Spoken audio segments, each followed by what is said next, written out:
Сегодня наша тема – закон баланса и дисбаланса. Вот, как бы, ну, мы знаем, что в природе должен быть баланс во всем.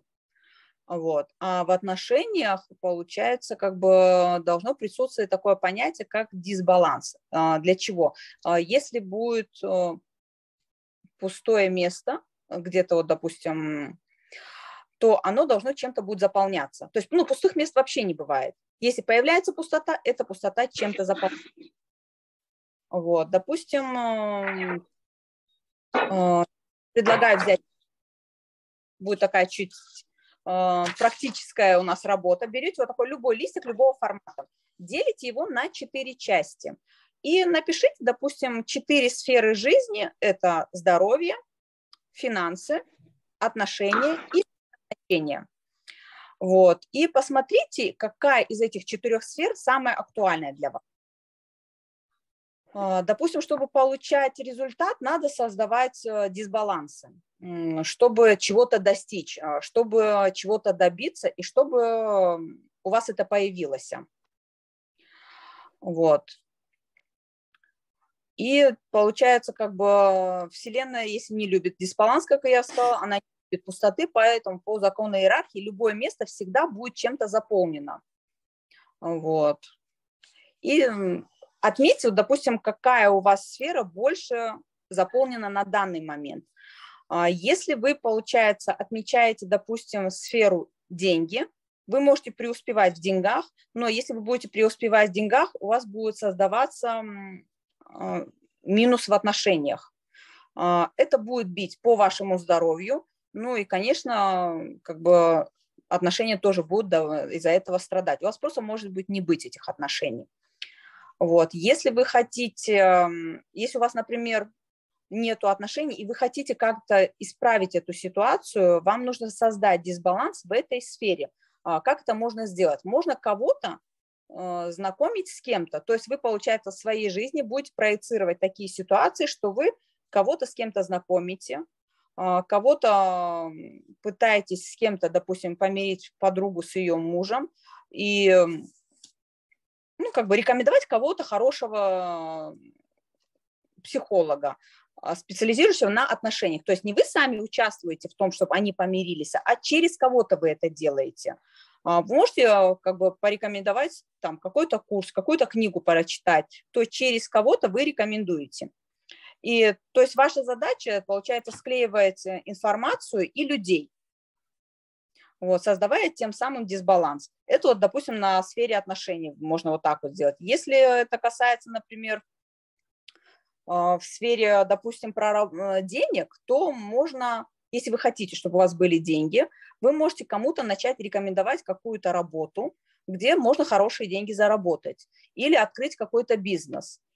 И через какое-то время вы увидите, что у вас у самих появилась какая-то возможность, которой раньше не было, открыть бизнес и хорошо зарабатывать. Вот так вот работает именно дисбаланс. Если, допустим, идет в отношениях, и вы хотите, или со здоровьем, вы хотите, допустим, забеременеть, и как-то вы не можете, да, ну, какие-то случаются такие обстоятельства, вы начинаете просто заботиться о детях, но не из чувства вины, а из как бы невероятной любви, безусловной любви. И, допустим, бывают часто такие ситуации, что вот семья хочет завести ребенка, у них не получается, они потом могут усыновить ребенка, удочерить ребенка, и через какое-то время они узнают, что у них будет скоро свой ребенок. Вот так вот сработал дисбаланс, безусловная любовь, и Всевышний подарил им ребенка. Очень много таких случаев, честно говоря. Вот. Поэтому как бы вот создайте эту таблицу и пропишите, где у вас больше всего. Вот. Если вы хотите, чтобы у вас было хорошее здоровье, чтобы не было минусов в здоровье, то начинайте, как бы, да, вы начинаете вести правильный образ жизни, но вы начинаете рекомендовать кому-то тоже правильное питание, те же как бы полезные советы давать и через какие-то знания. То есть вы говорите, вот что вот есть там какой-то курс по правильному питанию. Даже если человек пошел туда, вы потом сами увидите, что ваше здоровье тоже будет прорабатываться за счет этого и наладиться. Вот. И посмотрите, как у вас заполнится вот эти квадратики, допустим, на сколько процентов. Вы можете даже, хотите, закрасить, можете вот эти 4 квадрата и посмотреть, какой квадрат больше закрашен, значит, там у вас больше получается плюсиков, допустим. Если где-то у вас меньше закрашен квадрат или вообще он не закрашивается, то есть предназначение у вас в минусе, значит, вам нужно вот здесь вот проработать свое, как бы, чтобы у вас был плюс в предназначении. Вот. Если, допустим, вы начинаете с кем-то делиться, вы можете поделиться материальным, вы можете поделиться своими знаниями, но когда вы делитесь материально, не делайте это в минус себе, в ущерб себе, не делайте этого никогда.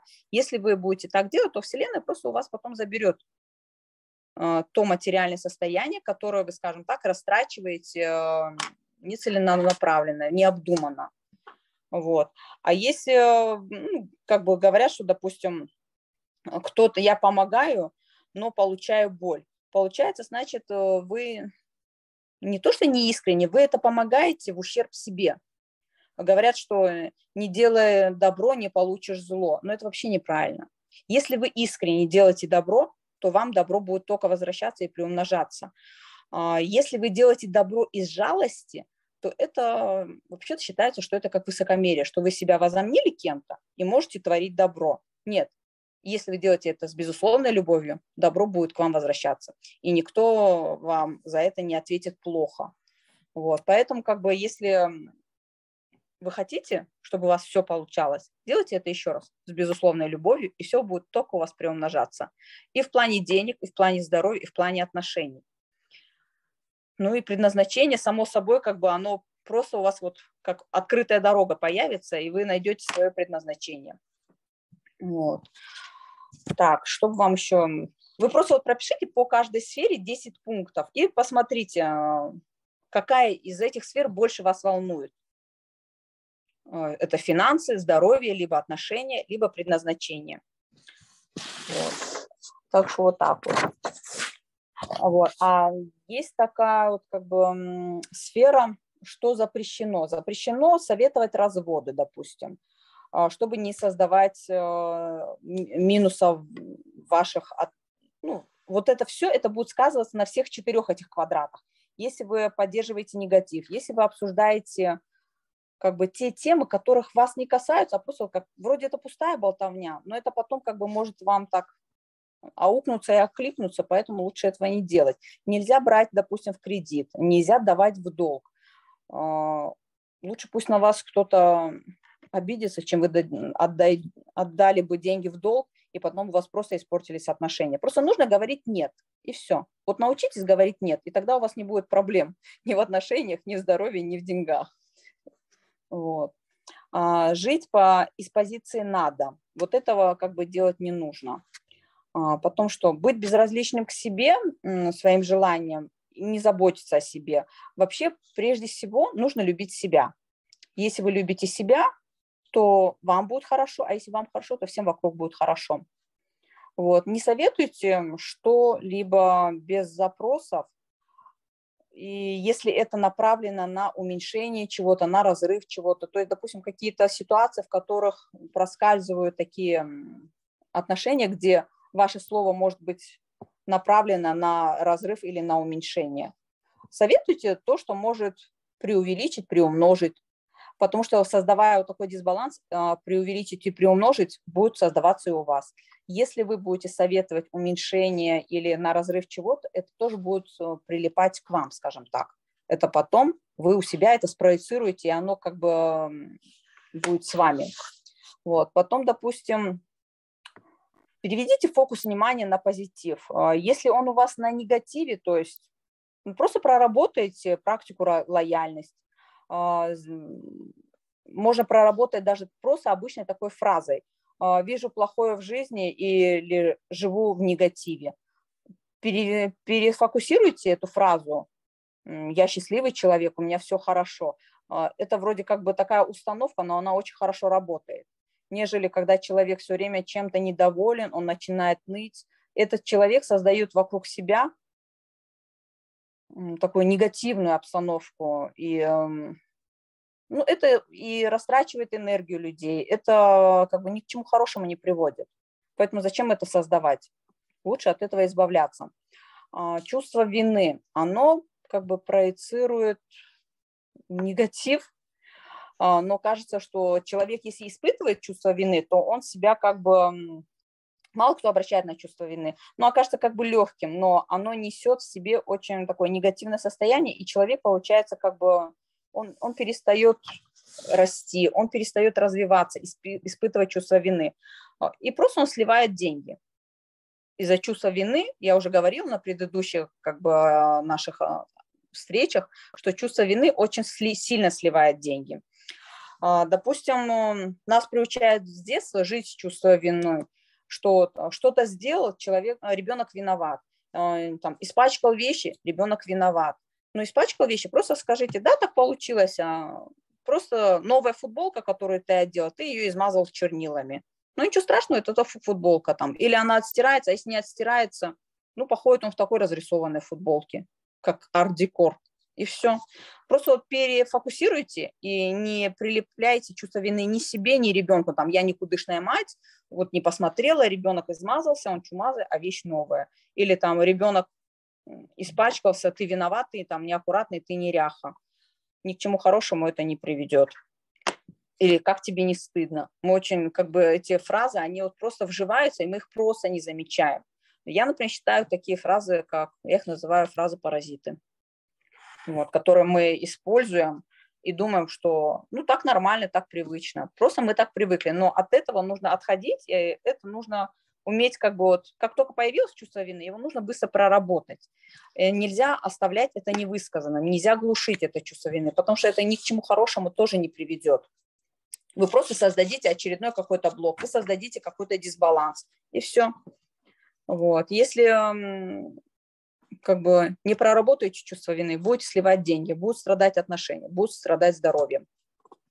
Вот. Например, очень часто женщины сталкиваются с таким чувством вины, когда они абортируют ребенка. Вроде как бы им кажется, что вопрос о здоровье и вопрос о деторождении, он как бы, ну, такой, как его там не нужно обсуждать, его не нужно прорабатывать, но это сильное чувство вины, оно заглушается, оно просто остается где-то внизу, внутри и формирует такой энергетический сгусток, который забирает все самое лучшее. Поэтому лучше его проработать и как бы не клеить себе, я называю это ярлык, не вешать на себя ярлык, что я такая плохая, и Вселенная меня как бы может наказать, там, Всевышний меня за это накажет. Нет, нужно это проработать, нужно нейтрализовать это чувство вины.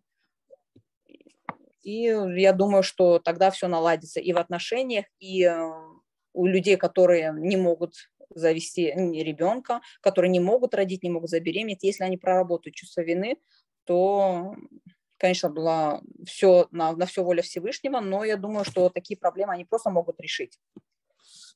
Вот. А у мужчин очень часто страдает бизнес из-за измен. Почему? Потому что мужчина, если чувствует чувство вины по отношению к своей жене, что она там как бы вроде его не устраивает в чем-то, он себе ищет на стороне замену, он ее находит, эту замену своей жене, но испытывая чувство вины, если он испытывает чувство вины, то он будет сливать деньги. И деньги будут просто уходить в никуда. Будут такие как бы ситуации, что вот просто на ровном месте потерялись деньги. Ну, он потерял большую сумму, он потерял какой-то контракт, он потерял что-то. То есть чувство вины будет сливать деньги. Это 100%. Вот. А если женщина не в ресурсе, у нее нет энергии для мужа, будет сказываться на здоровье. Вот. Потом, допустим, бывает так, что девушка не может создать отношения. Почему? А выясняется, что ее мама там либо вдова, либо она разведена, и у девушки есть чувство вины, как так она будет замужем, она будет счастлива, а ее мама несчастлива. И она, получается, испытывает чувство вины, и у нее будут проблемы в отношениях. Она не сможет создать идеальных отношений, пока не проработает это чувство вины. Вот. Очень часто мы сталкиваемся с такой ситуацией, что, допустим, мы испытываем чувство вины перед детьми. Вот я, допустим, хотела куда-то пойти. Ребенок подбежал, сказал: мамочка, я хочу с тобой. И я как бы собираюсь уходить и начинаю испытывать чувство вины, что вот я вот такая плохая мать, я не взяла с собой ребенка, да, пошла. Это может как бы сказаться на финансовом плане, это может сказаться и на моем здоровье, то, что я прилепила себе чувство вины. Просто проработать, вот как вы только почувствовали: ой, так неудобно, ой, я виновата. Просто уберите от себя эту эмоцию и скажите: мне можно, я могу пойти, я могу сделать это, и я не испытываю чувство вины. Просто вот моментально прорабатывайте, и вы посмотрите, как вам станет намного легче жить. У вас просто проблемы будут отсеиваться, которые вот так вот прилипали к вам. Вот. Так, и, ну, к примеру, родовой лояльность. Если кто-то несчастлив, то я не могу быть счастливым человеком, я не могу поехать там куда-то отдыхать, я не могу себе позволить купить машину, потому что там, допустим, у моих родителей нету такой машины. Или я не могу поехать отдохнуть, потому что там вот у каких-то моих близких нет возможности поехать за границу, там, ну, там у брата, у сестры нет возможности поехать за границу. А вот как я поеду отдыхать за границу? Да очень просто, я поеду отдыхать за границу. Я же заслужила этот отдых. Я его заработала, этот отдых. Я приложила усилия. Поэтому я себе разрешаю поехать и отдохнуть за границей. Вот. Иногда бывает так, что родители ездят отдыхать с детьми, ну, они захотели поехать отдыхать с детьми. А иногда бывает так, что родители не ездят отдыхать с детьми. И некоторые испытывают чувство вины, и у них может как бы, они могут заболеть в дороге. У них может там что-то, какой-то казус сложиться, что вот они поехали без ребенка. И вот они такие плохие родители, как так вот они поехали без ребенка. Они могут просто слить там деньги. У них могут их украсть. Они могут просто их потерять. Вот. Или куда-то неудачно там что-то купили, и покупка оказалась не такой хорошей, как хотелось бы. Вот такой слив происходит очень часто. Поэтому, если вы куда-то едете отдыхать или планируете, просто проработайте, что вам это можно и вам это позволено. Вы это заслужили, и спокойно ваш отдых тогда состоится. Вот. Так что чувство вины – это такая вещь, которую лучше не заводить в своем арсенале, и тогда ваша жизнь будет намного лучше. Вот. Мне будет очень интересно получить от вас вопросы, посмотреть, что вас интересует. Вы можете как бы записать это в комментариях ниже. Вот. Шалпан, может, мы запись остановим, посмотрим, что девочки хотят спросить? Или ты хочешь дополнить?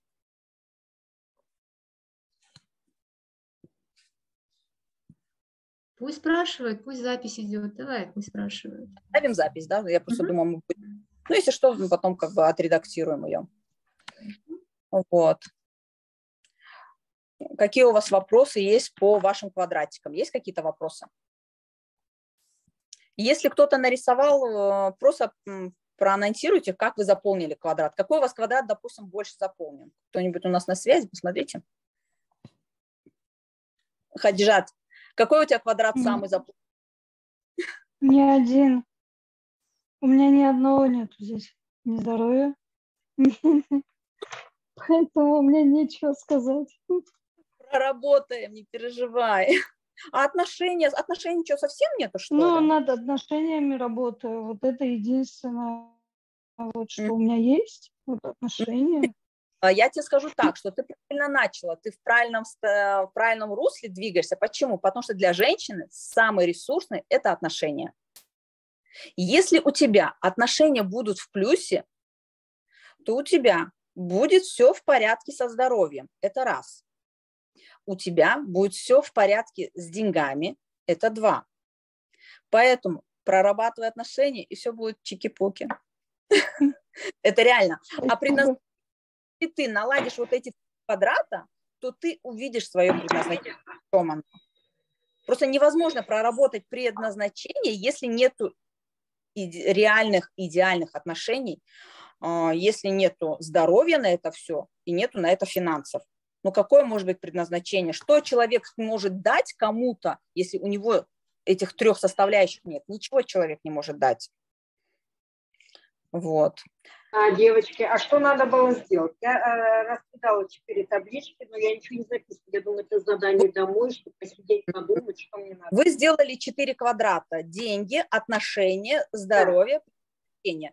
И вот по вашей наполняемости вы можете просто заретушировать, а можете поставить плюсик. Вот где плюсик больше, значит, там будет больше процентов. Да? Есть где меньше, значит меньше. Если где нету вообще, будет просто нолик, допустим, вот так вот. Или можете просто... Ну, тогда в 4 клеточках нолик. Нет, прям в 4 клеточках нолик. Я вообще предлагала, допустим, вот написать как бы 10 прям вот на каждый квадрат 10 составляющих. Ну, так как вам сложнее будет писать, просто как географически плюсик-минус, можно так сделать. Но если у вас совсем везде минус, тогда вам срочно надо на курс, но я так думаю, вы на курсе, нет? Айсулу это спрашивал или кто? Да, я поэтому, наверное, пришла на курс. Вот. Но смотрите, у вас вообще нету отношений? У вас что, нет семьи? Нет, все есть, и семья, и все. А как тогда?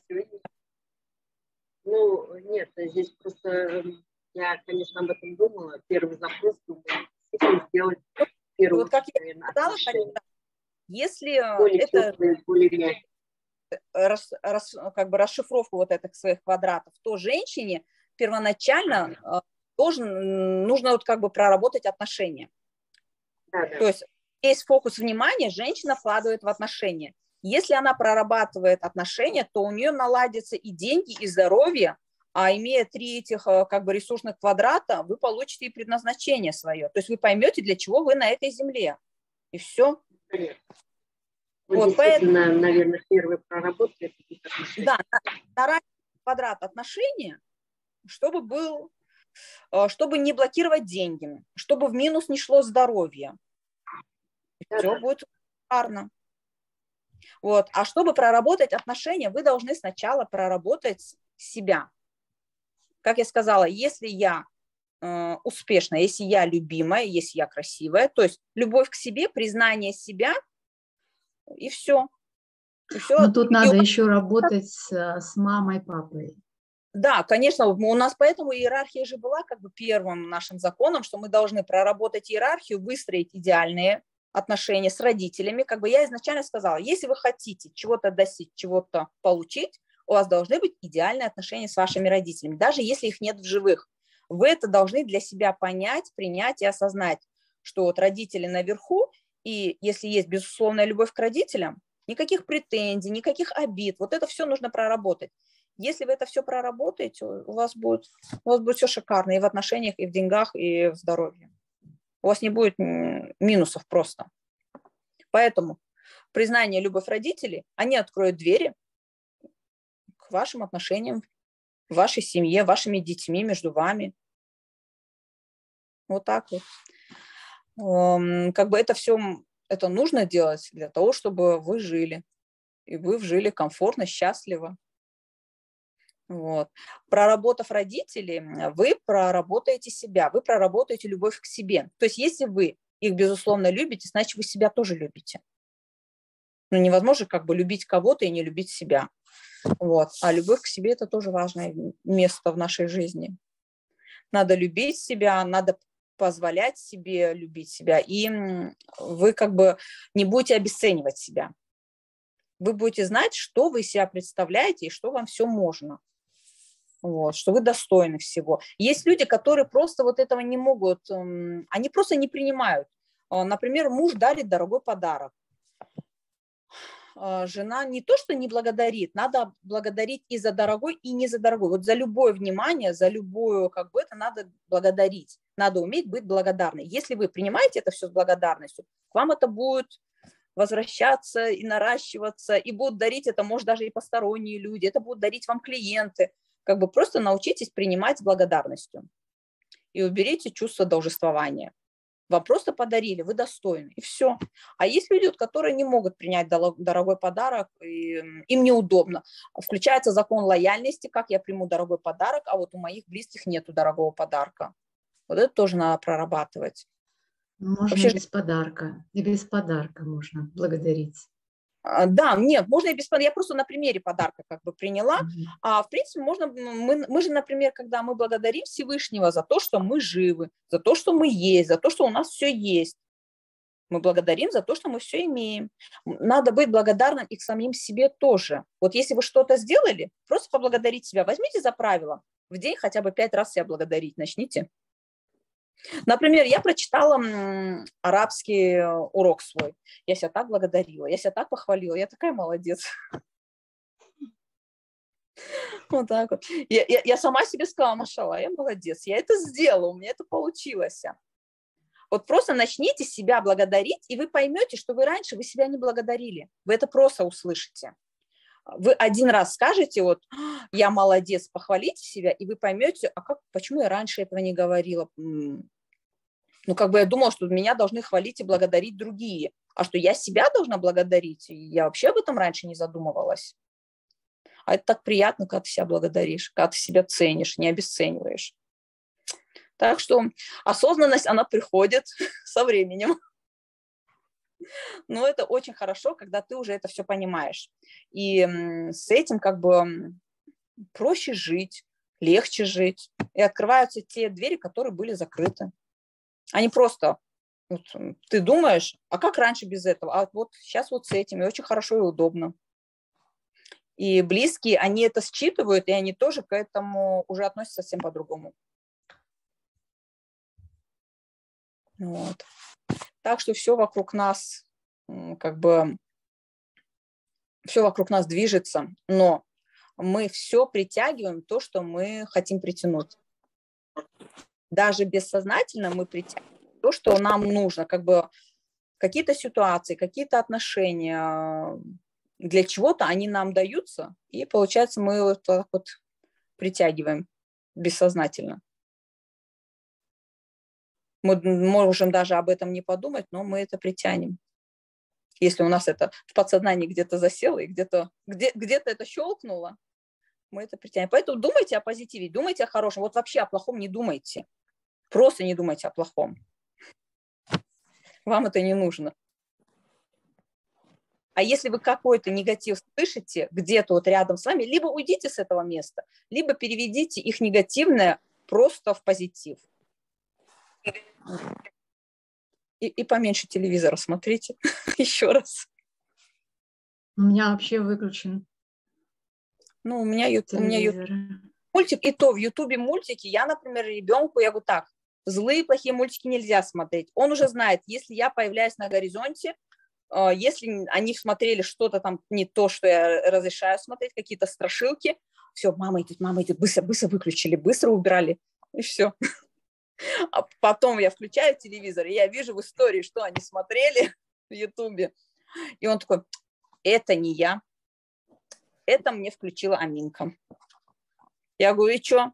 Я сказала, мама не разрешает. Плохие нельзя смотреть, злые нельзя смотреть. Я говорю, да. Ну, так что вот так вот. У кого какие вопросы есть? Что вас еще заинтересовало? Кто еще расписал свои квадраты? Можно я пока скажу, у меня есть время. Ну, у меня тоже тут похоже. Добрый вечер всем, правда, не поздоровалась. Похоже у меня с отношениями с финансами. Тоже. Отношений вообще никаких.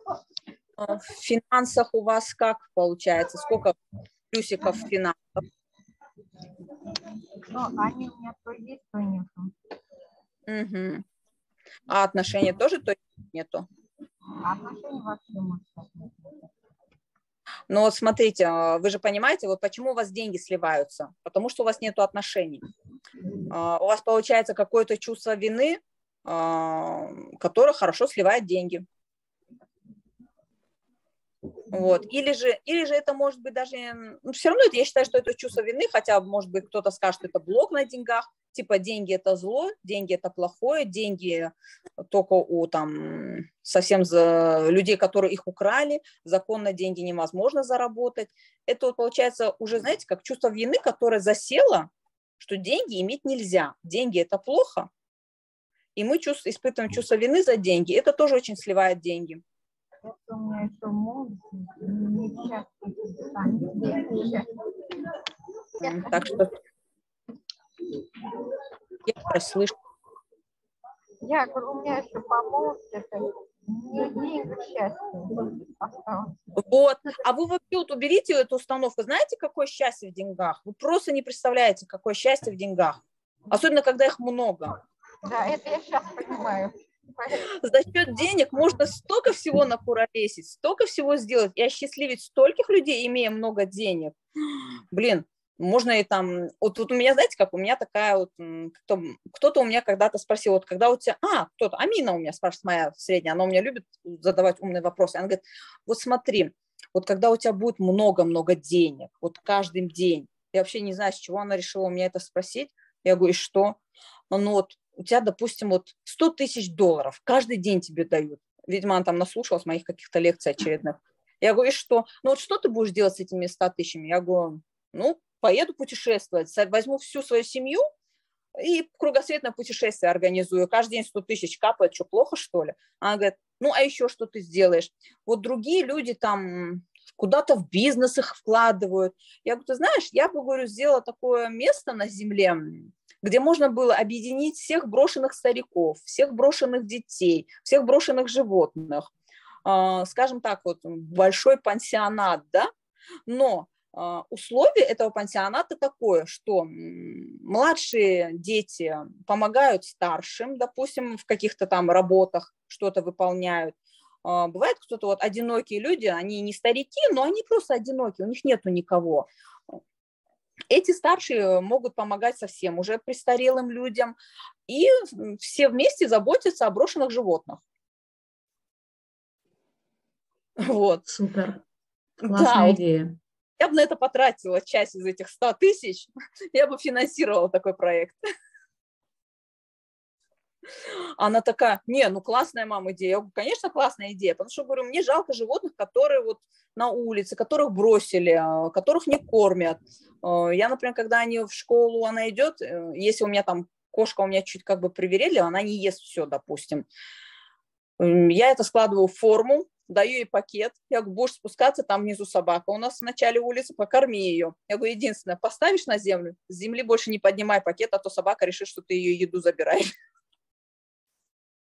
Я говорю, просто пакет открытый оставь, она разберется.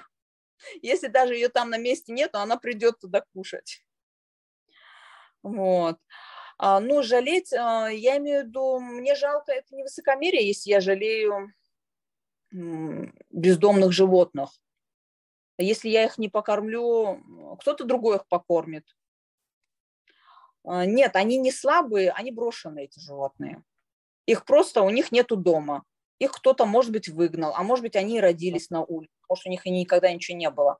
Поэтому как бы у животных, ну, я хочу улучшить их, я хочу создать дисбаланс. Я хочу улучшить их качество жизни и тем самым улучшить свое качество жизни, если вот так.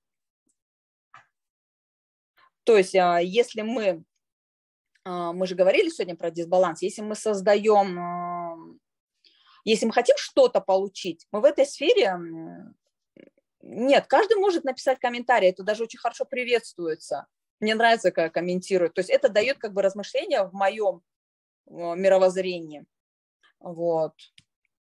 Поэтому если я, допустим, проявляю вот такой дисбаланс, я считаю, что вот я не то, что я вмешиваюсь в их жизнь, да, что их бросили, я хочу какое-то улучшить свое качество, допустим, и прорабатываю, создаю такую ситуацию, чтобы у других людей тоже это качество улучшилось, и Вселенная мне за это воздаст и улучшит мои какие-то качества. Вот. Ну, прорабатывая себя, я улучшаю же качества свои. И создавая, допустим, запрос, и я улучшаю их жизнь тоже, соответственно. И мне это возвращается благом. Я так воспринимаю. Мне кажется, что так же, как помочь ребенку, также и помочь животному – это хорошее дело. Ну, в принципе, да. Вот, например, у меня вот недавно была такая ситуация. у нас, получается, у знакомой у нее нету детей, и она решила усыновить, там, удочерить ребенка. Вот. Но она не просто она никак не сможет по физическому своему здоровью родить. Поэтому она на это решилась. Вот. А до этого у нее был запрос, что она как бы, она хотела поправить свое здоровье. Вот, она хотела поправить свое здоровье. У нее, как бы, я ее добавила к нам в группу, она в группе у нас тоже есть психосома. Я говорю, посмотри, она говорит, я когда-то хотела родить, сейчас, получается, я никак не смогу уже родить из-за физического своего здоровья, я бы хотела усыновить. И каждый раз, когда я хочу усыновить, у меня, говорит, дочерить, у меня, говорит, что-то случается, что вот меня просто откатывает, да. И вот, получается, когда вот она, безусловно, приняла, что она хочет действительно ребенка, ей одобрили, и она поедет за ребенком. Здоровье, конечно, главное, потому что отношения, да, это хорошо, но если хорошие отношения, то не будет проблем со здоровьем, не будет обид, которые порождают очень много болячек. Вот. И обиды тоже надо прорабатывать. Если вы на кого-то обиделись, элементарно это нужно высказать, если даже это не прям напрямую этому человеку, то хотя бы выскажитесь перед самой собой, но вслух. Потому что, не сделав это, вы элементарно заработаете кашель. Просто-напросто. Это что самое начало будет. А если, допустим, у вас есть какие-то претензии, то это будет и насморк. Если это какие-то проблемы в отношениях, скажем, не между, может даже и между супругами, может быть между родителями и детьми, и у вас есть маленькие дети, то ваши дети могут заработать такую болячку, как аденоиды, если конфликтная ситуация в семье, если территориальный конфликт. Там очень много таких всяких. Поэтому, чтобы наладить и чтобы не было каких-то проблем со здоровьем, лучше это осознанно проработать. Тем более вы уже умный, вы знаете, как это сделать. Вот. Да, можно на листочке выписать все обиды. Просто пропишите. Просто выписать все, что вы помните. Все это выписать можно. И потом просто их проговорить. И отпустить. Главное осознать, что у вас есть обида, проговорить. И наоборот, отблагодарить. Отблагодарить родителей за все хорошее, за жизнь, которую они вам дали. И понять, что если они вам не дали любви, то это не потому, что они не любили, а потому, что им самим не дали, может быть, любви. Им самим не хватило этой заботы, внимания. И они любили, как могли, не говорили вам об этом. Но зато заботились о вас, да? Для наших родителей было важно, что дети здоровые. Для них было самое главное. Для них считалось, что целоваться, обниматься – это излишество. Говорить «я тебя люблю» тоже считалось непринятым, да? Да. Зато они заботились. И часто считали, что надо воспитывать девочку в строгости. Контролировали девочку. Рисовать хорошо, рисуй здесь, только тихо, хорошо? Вот. Мой ребенок. Для того, что, да, ребенок рядом, при маме. Да. Что-то он тихий какой-то. Рисовать. Занятый, да? Занят, художник. Я художник. Вот. Вопросы, девочки. Они, знаешь, как осмысливают каждый свой квадрат. Да, приходите на проработки. Вот уже вы видите на квадрате, чего вам не хватает, что надо проработать. И делайте запросы для проработки. Угу. А еще напишите свои желания на бумажке. Посмотрите. Там нужно 100 желаний надо написать. Нет, если вы что-то планируете, если вы чего-то хотите, запишите это на бумаге. И потом посмотрите. как бы, когда мы просто планируем, и когда мы это пишем, когда мы создаем уже как бы потребность в этом желании, да, и прописываем его, оно намного быстрее сбывается. Причем оно, знаешь, как дело в том, у такой. многих вообще нет желаний. Многие просто не разрешают себе даже желать. Да. Поэтому надо просто вот взять и написать вот как можно больше желаний. Причем... Прям до 100. О, да. Попробуйте. Вот действительно, попробуйте написать 100 желаний, что И я у хочу. некоторых не хватит. Вот напишут 10 Фантазия. максимум, и больше не могут ничего придумать. Представляете? У нас была такая, как бы есть такая практика, вот можете попробовать, допустим, вы в течение месяца прописываете, допустим, вы устанавливаете вот максимальный доход, который у вас может быть, который вы себе позволяете или который вы хотите. Ну, допустим, что это может быть? 300 тысяч рублей.